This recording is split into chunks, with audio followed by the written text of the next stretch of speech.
Hey friends, welcome back. So I've been describing my writing process in a series of videos. I describe how I come up with the idea, how I write my outline, my character profile. In the last video I introduced the subject of conflict and how there's two types of conflict and how conflict is necessary in your stories. It's a necessary element because you want the reader to be engaged in the story. You want them to turn the page. You want them to ask the question, what's going to happen next? I think it's impossible to tell a good story without conflict.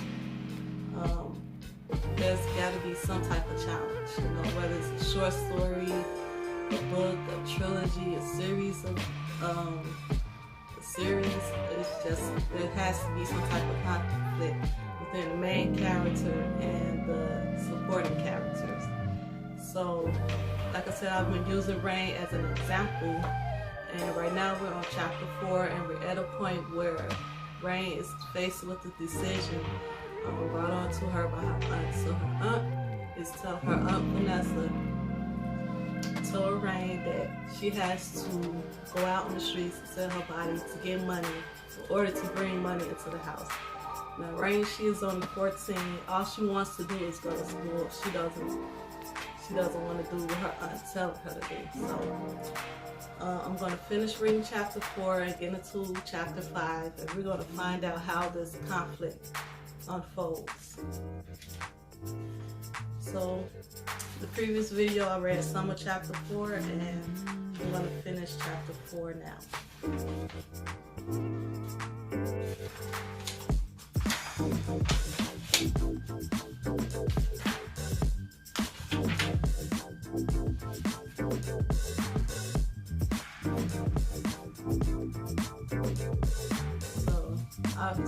I was awakened by Vanessa and Daddy arguing in the living room. I walked into the room. What's wrong? I asked. Daddy stormed past me and went into his room. We getting out of here. I followed him.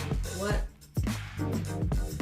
He grabbed an old gym bag and started to throw things in it.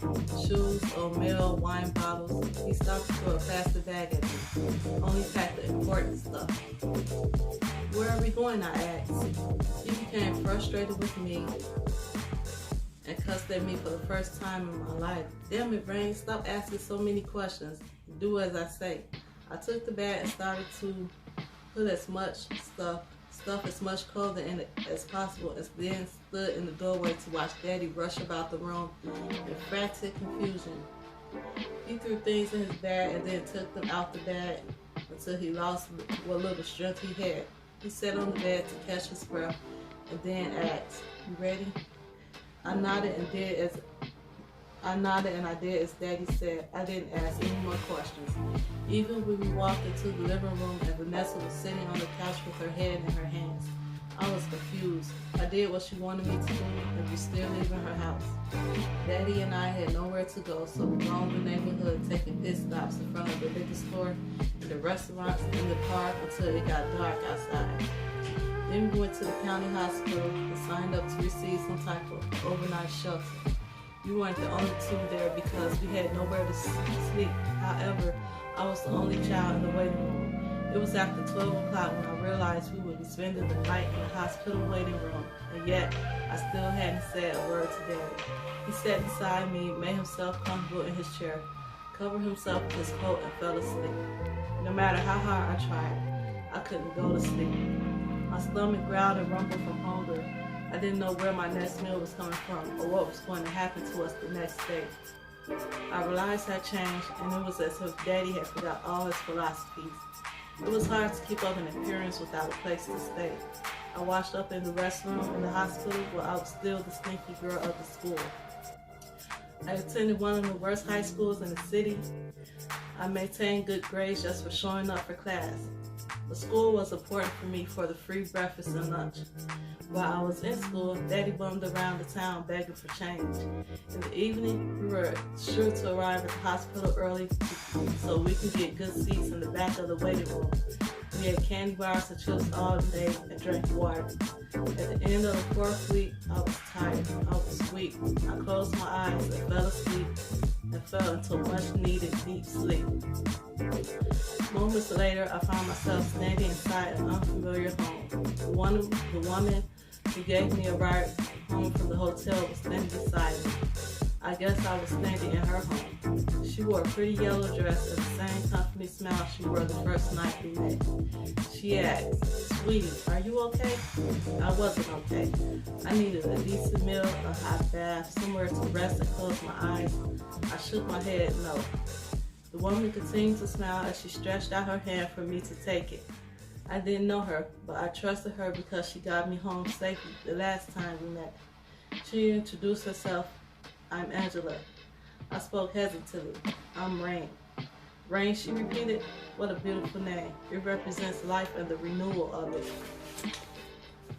I had never thought of my name in that light. I always thought of rain as something that put a damper in people's plans and mood. I thought my name was a curse and nothing good would happen in my life because of it. "Well, you look faint because let me feed you." She motioned for me to step into the kitchen with her. "Have a seat, sweetie," she said. She opened 2 black glass doors. "A refrigerator," I said under my breath, and her kitchen was the cleanest and shiniest place I'd seen in my life. It was even cleaner than a hospital. I didn't feel like I belonged in her house. I made pot roast and vegetables. I got peach cobbler for dessert. "I can heat it up for you, or I can make you something else. Anything you like." No, I didn't want to give Angela any extra work. Pot roast is just fine. You don't have to heat it up for me. Cold food ain't all that bad. Child, don't be silly. I watched Angela move gracefully around the kitchen and open doors to cabinets and ovens that I would never have thought were so. Every so often she looked at me and smiled, and I smiled back. Angela set a plate in front of me with a cold glass of iced tea. I wanted to eat neatly to show I had manners, but it had been a long time since I had a good home-cooked meal. She watched me eat, and I glanced at her in between huge bites of food. She reminded me of Vanessa, but she was prettier. She had thin, dark, black, wavy hair, neatly pulled back in a bun. Small diamond-shaped eyes, they were green, a narrow nose and wide lips that stretched across her face. When she smiled, she revealed a perfect set of white teeth. She was almost unreal. After I finished the meal, Angela insisted I took a bath, and I didn't argue with her. I allowed her to lead me up to the winding staircase that led to the bathroom near the sides of my old apartment. It was all white and spotless, just like the kitchen. It looked as if it had never been used. The tub was filled with water. Angela ran her hands through it and smiled. "It's just right." She handed me some soap and towels and a robe. I was used to washing up in the sink in the hospital restroom. I really needed a bath. I couldn't understand why this woman was being so nice to me. On the street, I learned to be weary of a smile. Usually, someone is nice to you because they want something from you in return, and it was always something you wasn't willing to give up. So I asked her, "What do you want from me?" She chuckled. "There is nothing you can give me. Life is hard, especially as a young girl like yourself. You can come to me as often as you like." I thanked her. She left the bathroom, and I took my clothes off and got in the tub. The temperature of the water soothed every muscle in my body. For once in my entire life, I felt relaxed. I tilted my head back and closed my eyes. So that's the end of chapter 4. Now we're going to chapter 5. And chapter 5 is called On the Block.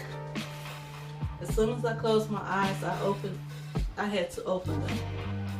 I was startled when the security guard bumped my chair and nearly knocked me out of it trying to break up a fight between a prostitute and her pimp. I looked to see Daddy's empty chair. I figured he was in the restroom. I wanted to knock on the door to look for him, but the room was filled with police officers, nurses, and genuinely sick and people in search of a good night's rest that would not come on this night. After the waiting room had settled down, I realized Daddy wasn't in the restroom. I wanted to ask the nurses if Daddy was in the back with the doctor, but I figured if the nurses knew I was alone, they'd report me to Child Protective Services. I decided to sit and wait and did so for the next day.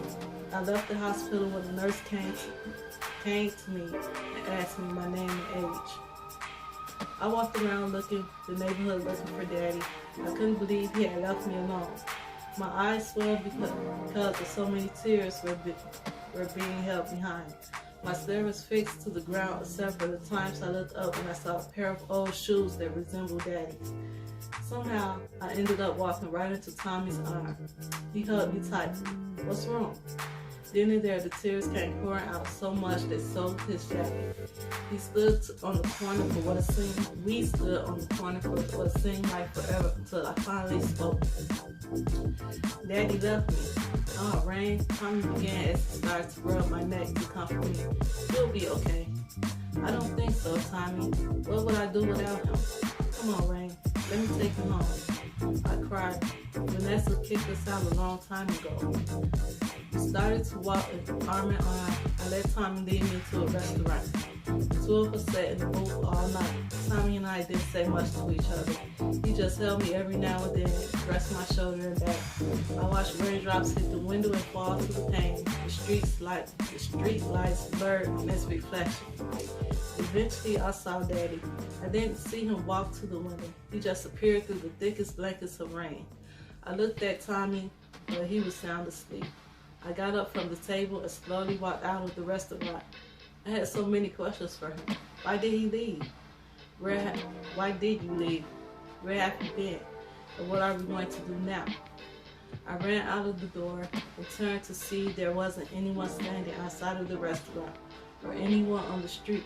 I broke down to my knees and screamed out my daddy's name. Tommy ran out of the restaurant. "Rain, come in." He grabbed my arm and tried to lead me into the restaurant, but I wouldn't budge. He had to lift me off the ground from my underarms. He laid me on the bench seat and covered me with his jacket. I stayed there for a few days that I can count. Tommy and the cook had to convince me that it was time for me to leave the place. I had already convinced myself that it was time to leave the restaurant. I just didn't leave because I had nowhere to go. Tommy said that I needed to clean myself up, and he helped me. We rented a room in Central Arms Hotel. I took a shower, washed away my stink, my loneliness, feeling of helplessness, my pride. Daddy moved on with his life, so did Vanessa and Sharice, and it was time for me. At least that's what Tommy said I had to do. I had a new hustle, selling drugs with Tommy.